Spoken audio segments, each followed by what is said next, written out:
thanks everybody for joining us. I'm Jennifer Cunningham. I'm the AVP of Alumni Relations here at Lehigh, and I am pleased to bring you this Mountain Talk today about immigration policy with Dr. Emily Pope-Obeda.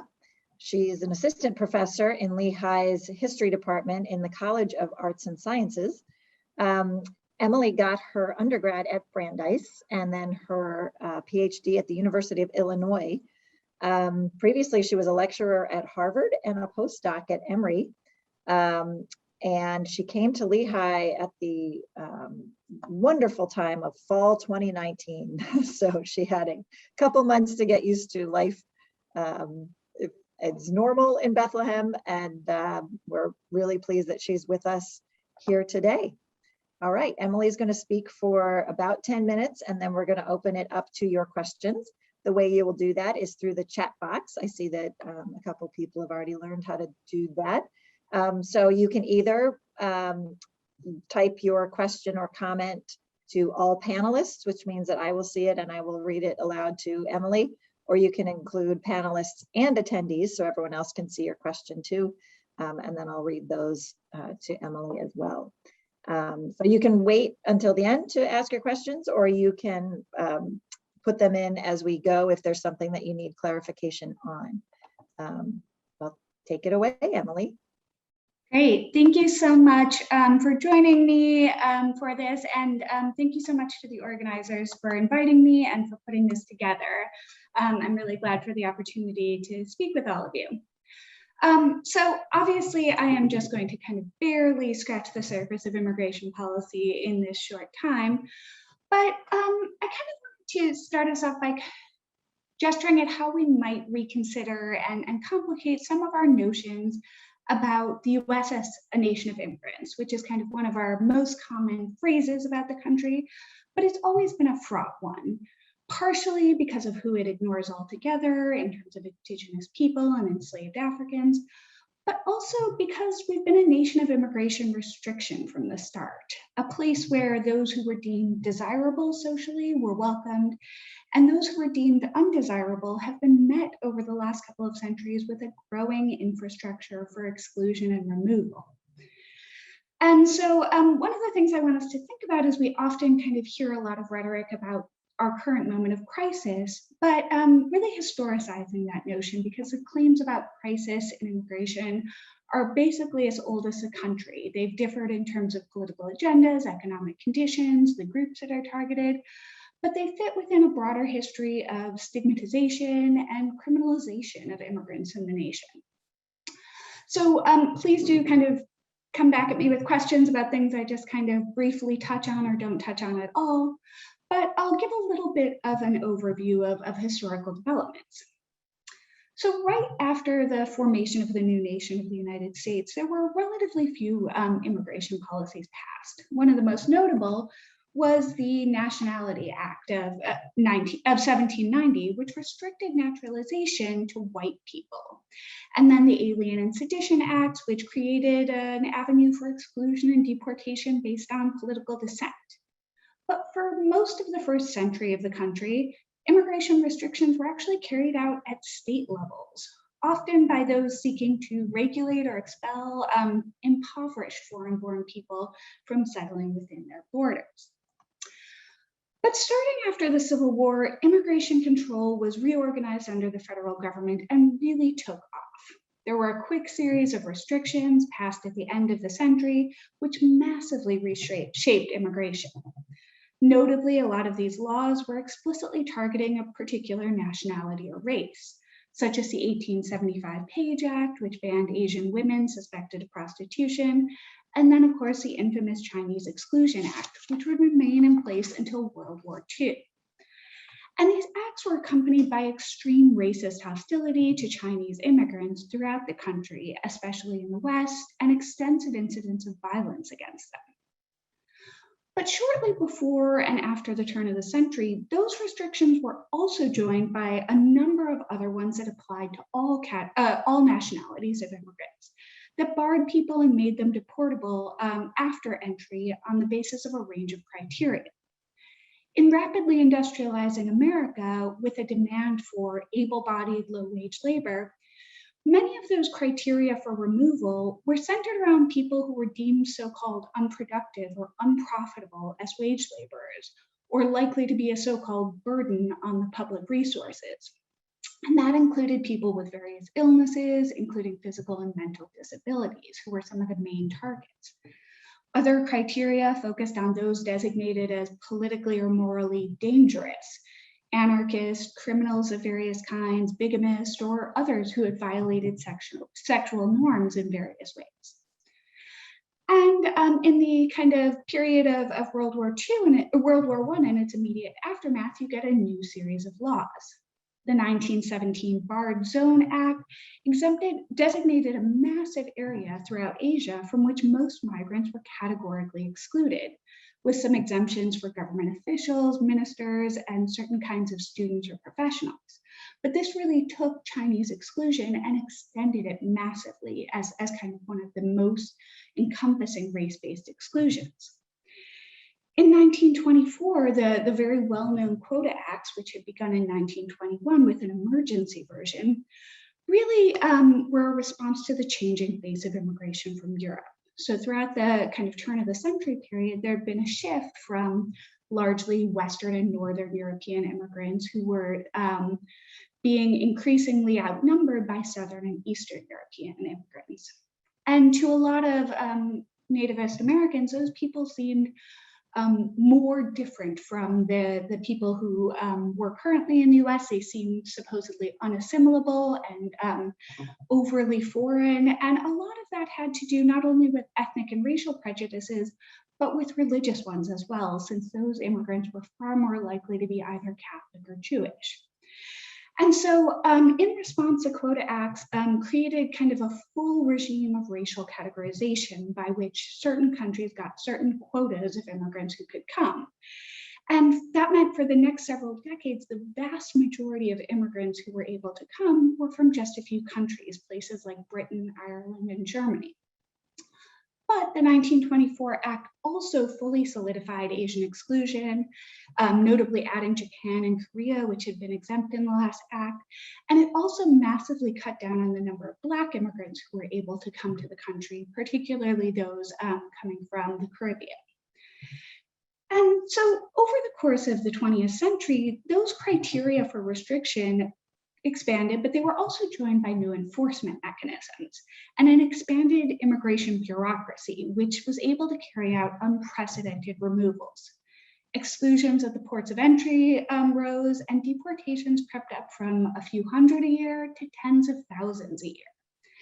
In addition to extensive screening processes at Ellis Island or Angel Island on the West Coast, in 1924, the Border Patrol was created for the first time and began policing the Mexican border.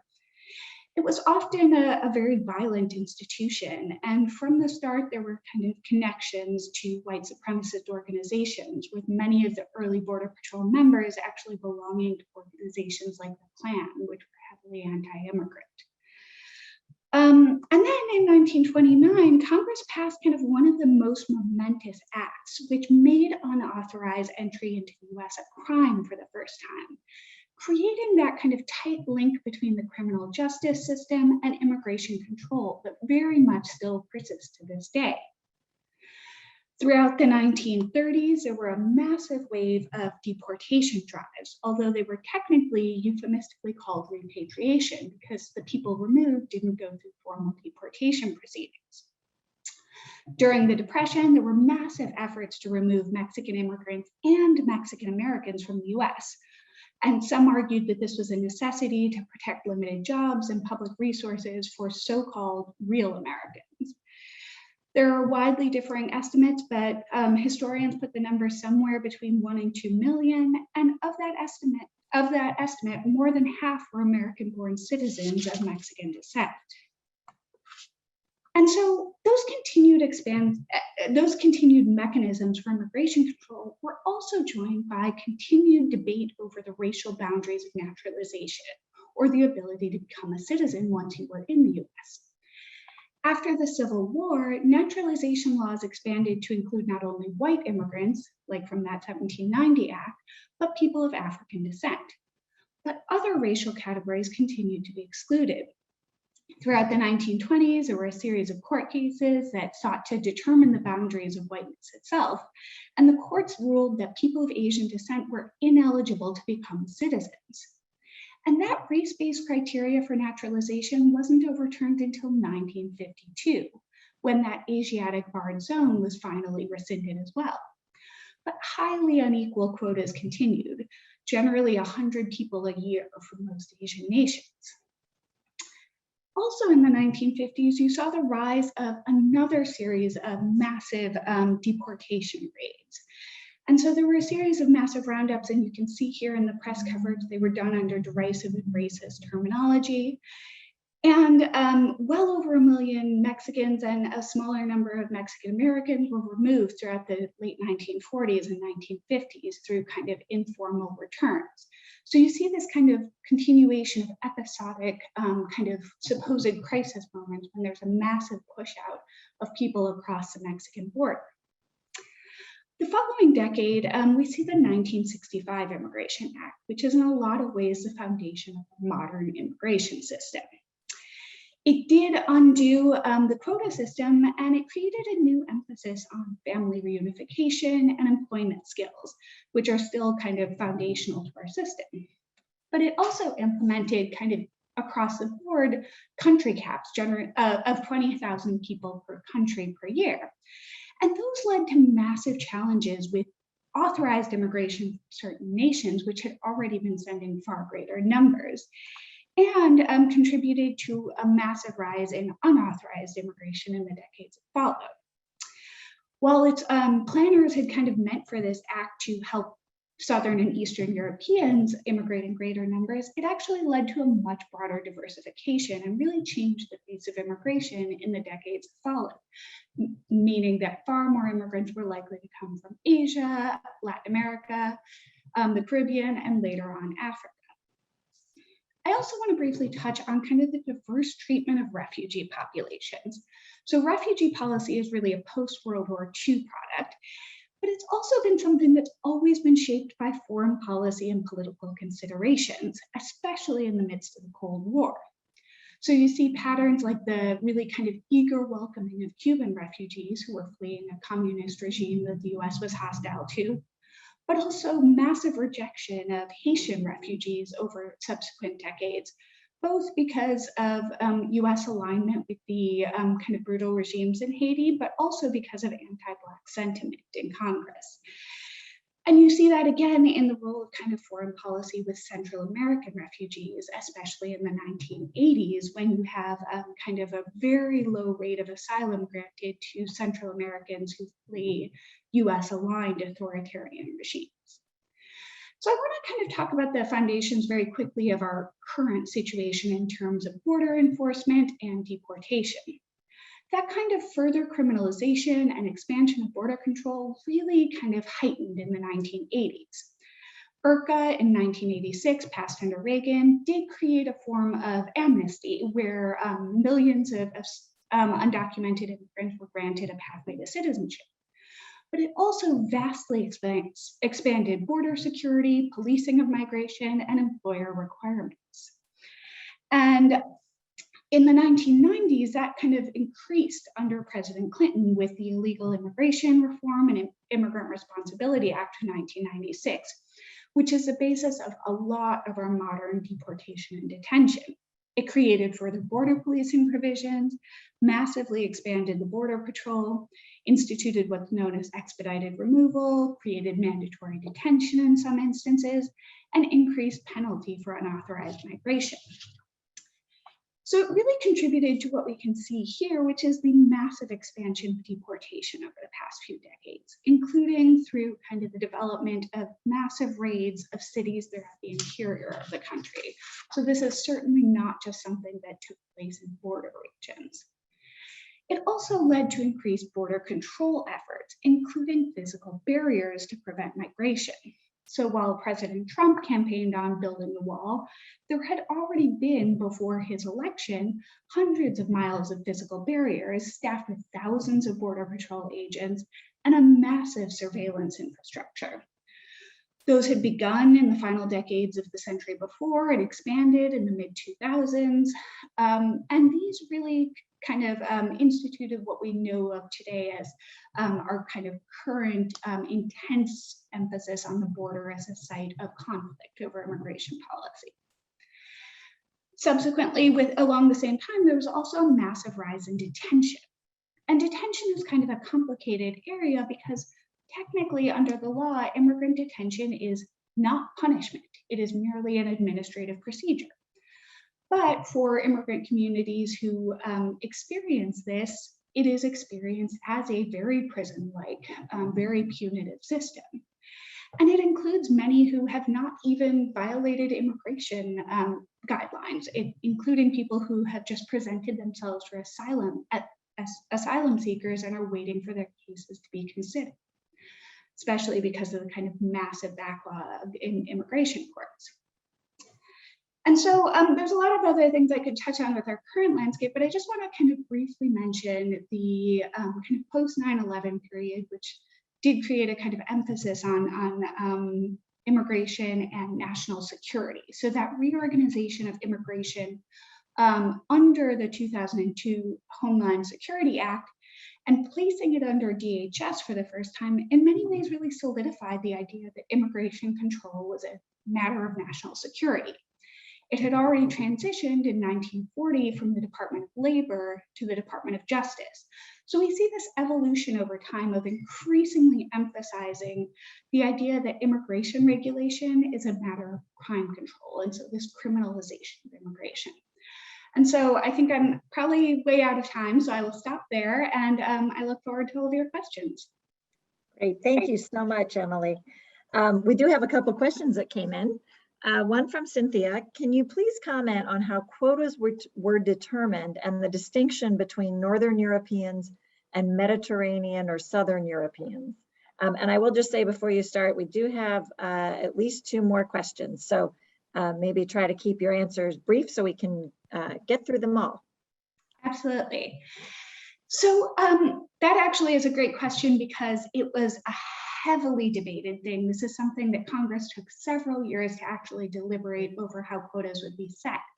Initially, quotas were going to be set based on the most recent census. And so the deliberation was that it was going to be 3% of the population of that particular nationality in the country as of the 1910 census. But restrictionists determined that that would actually allow for too many new immigrants, so too many people from Southern and Eastern Europe, because so many of them had come by 1910. So they actually pushed the timeline back to 1890, prior to the major migration of most of these nations, and set the cap at 2%. So that was their way of kind of making sure that without specifically targeting kind of explicitly any particular groups, they reverted to a kind of older immigrant population. And so we see this a lot throughout history, that the kind of older immigrants are the more so-called desirable. And so there is a kind of harkening back or a nostalgia to those prior groups. And that was a major role in the Quota Acts. Huh. Fascinating. So Frederick's question, I think, is one of those, if you had the answer, you might be president. What would be a level of immigration which would improve the country's overall well-being? That is a question that, as suggested, I certainly do not have the answer to. I think that it really depends partially on what you consider as beneficial, right? So there are some kind of potentially more objective metrics, things like economic growth, right? And we know that the economic contributions of immigrants have consistently been massively important to our country. They continue to be at moments of restricted immigration. There are issues with labor shortages. There are issues with a lack of economic growth, particularly in parts of the country that don't experience immigrant growth. But then there are also humanitarian and more abstract concerns. So my vision of a proper number of immigrants would also be creating a system in which the US kind of fairly and with consideration of humanitarian crisis in other parts of the world, considers higher refugee caps, considers more lenient asylum policies. I think that these things will kind of have to continue to expand. I think that we have not necessarily seen moments historically where the US has kind of tipped over a point where it has had too much immigration. I think that there really is not much evidence that immigration has been a harm to the nation at any particular point. And so I think that some of the fears around that have been kind of used for political purposes, perhaps without much kind of evidence of what it would mean in reality. Right. And I've seen as the birth rates continue to decline of current citizens, where are we going to get our doctors and other important employees that would take care of us all and make the economy go. Absolutely. And there have been kind of at various moments these little panics about the supposedly overly high birth rate of immigrant communities. And those have often been kind of little more than thinly concealed racist attacks on cultural practices, religion, race, but certainly there are kind of clear indications that population growth is stagnating domestically. Right, right. So this is just a comment, kind of interesting, from Mark Shiner, who is one of the co-chairs of our Senior Alumni Council and on our LUA board. Says, not sure if you noticed that the initial Immigration Act on the first slide was sponsored by Senator Muhlenberg from Pennsylvania, who was a Lutheran minister, and Muhlenberg College is named in his honor. So, I did not know that. I will have to research that connection. That's fascinating. Yeah, Muhlenberg's just down the street. Yeah. Robert asks, how was Jewish immigration viewed during World War II? Yeah, I mean, I think a lot of historians would consider this one of the kind of most appalling instances of the US failing to do humanitarian duty. I think that many of the policies put in place in the 1920s very specifically targeted nations that were sending large Jewish populations, often fleeing from violence and persecution in their homelands, even prior to the Holocaust, people who were fleeing from pogroms in Russia and places. And there had been a lot of hostility to these groups in the US. And so once you get into the 1930s, there are demands for the US to take in both kind of right at the start of the war and after, to take in more Jewish refugees fleeing from Europe.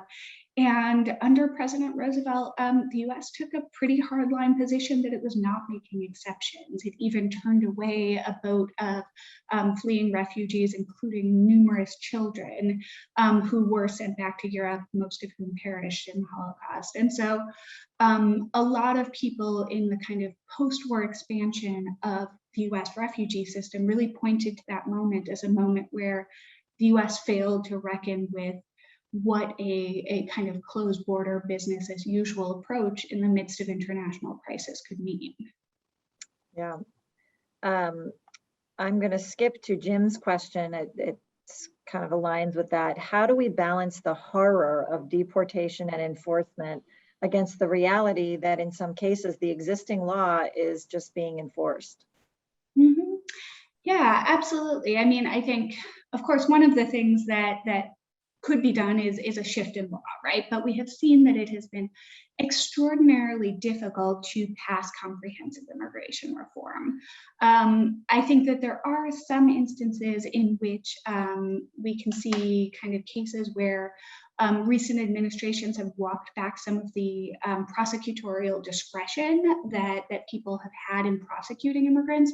So there, in some cases, used to be more flexibility for kind of cases to be evaluated on an individual basis, and kind of factors like family in US, long time with after kind of any criminal offense being taken into account. And so I think that the kind of terrible situation in terms of our mass deportation system, the impact that it has on families across the US, not only kind of foreign-born people, but the millions of American-born children and spouses who are connected to people in deportation proceedings. And so I think that kind of policy shifts would have to happen at a broader level. Things that are happening right now, like the resumption of expedited removal in terms of asylum processing at the border, are things that potentially threaten our ability to kind of particularly weigh cases and figure out when, yes, current laws do have to be kind of implemented as they exist, and when there is room for more consideration of those cases. And so a lot of that has been really driven by the immigrant rights movement, who have really been challenging some of the ways that our system operates. Some of those laws have been kind of creating pressure for retaining policies that protect certain categories of people, whether it be DACA or TPS, but also who are kind of pushing back on some of the rhetoric that divides kind of the supposedly good immigrants who deserve protection from deportation from the supposedly bad immigrants who have violated laws and therefore are deemed unworthy of protection. And so, you know, these are things that the Biden administration has proposed kind of starting to move towards, including a pathway to citizenship for our more than 11 million current undocumented population. But it's very much yet to be seen whether there are actually political avenues right now to get to that in our current moment, when immigration reform has kind of collapsed so many times in recent decades. Right. All right. So Cynthia's question. Thanks for your presentation. I must say, though, that your perspective is heavily focused on the negative aspects of U.S. immigration policy and its negative effects of foreigners coming into our country. In reverse, how do you address all the negative effects on immigrants on our country? Current immigration is causing a lot of harm to many Americans on our southern border and Americans throughout our country. How do you teach these concepts to your students to ensure you provide both aspects of this contentious issue to ensure fairness?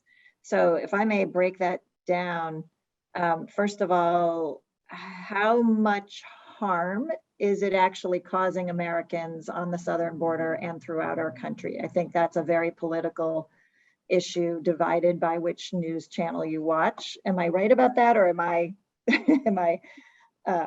or are there actually facts to show that immigrants are actually harming some Americans?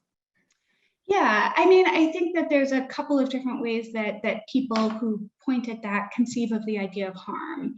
One of the most common ones is about economic competition and Right. the kind of claim that immigrants or foreign-born people are taking jobs away from Americans.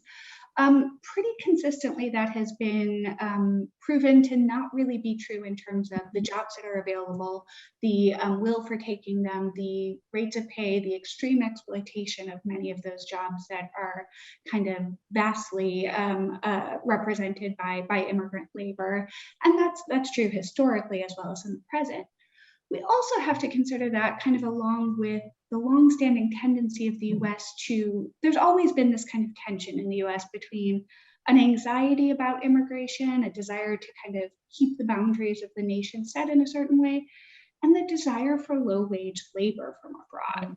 And so one of the ways that that's manifested is this kind of push and pull between encouraging unauthorized immigration, whether by businesses or even by local governments at certain moments historically, and also kind of official guest worker programs. So throughout, for instance, the mid-century, even as the US was doing things like mass roundups of Mexican laborers, it was also bringing in 2 million Mexican immigrants under the Bracero program as official guest workers. So there's always been that push and pull. And so this kind of emphasis on individual immigrants as the cause of that economic harm, it really kind of ignores larger economic systems. It ignores some of the kind of unequal distribution of economic power globally that drives immigrants. We could talk about things like how NAFTA destabilized a lot of the Mexican economy and caused outpourings of immigrants. And then the other side of what people often kind of constitute as harm is the supposed threat of crime rates from immigrants. And of course, we get in a lot of the news a real overrepresentation of some kind of heinous crimes. And of course, like every other group, there are crimes within immigrant populations. But consistently, since there first started to be kind of major studies on this in the late 19th century, studies have proven that foreign-born people do not commit crimes at higher rates than Americans. There just really is not statistical evidence to bear that out. And so while I think absolutely it is important to expose students to kind of different types of discourses on this, different perspectives on the question of immigration, I think it's also important for them to kind of work through what is actually sustained in the kind of research and evidence about the impacts of immigration and what is kind of motivated by certain kinds of fears and economic anxieties that are understandable but have very different kind of causes than actually the individual migrants who are being targeted. Right. Fantastic. There are a few more questions, but it is 1 o'clock and I want to be respectful of your time and of our participants' time. So we can send you some of the remaining questions, and if you can take a couple minutes in the next few days to send some responses back via email, that would be great, and we can send those to our participants. But this was fascinating, and I thank you, and we hope to bring you back at some point and get an update, and good luck navigating the real Bethlehem post-pandemic. Thank you, and thank you all for the great questions and the engagement with this. I really appreciate it. All right, bye-bye everyone.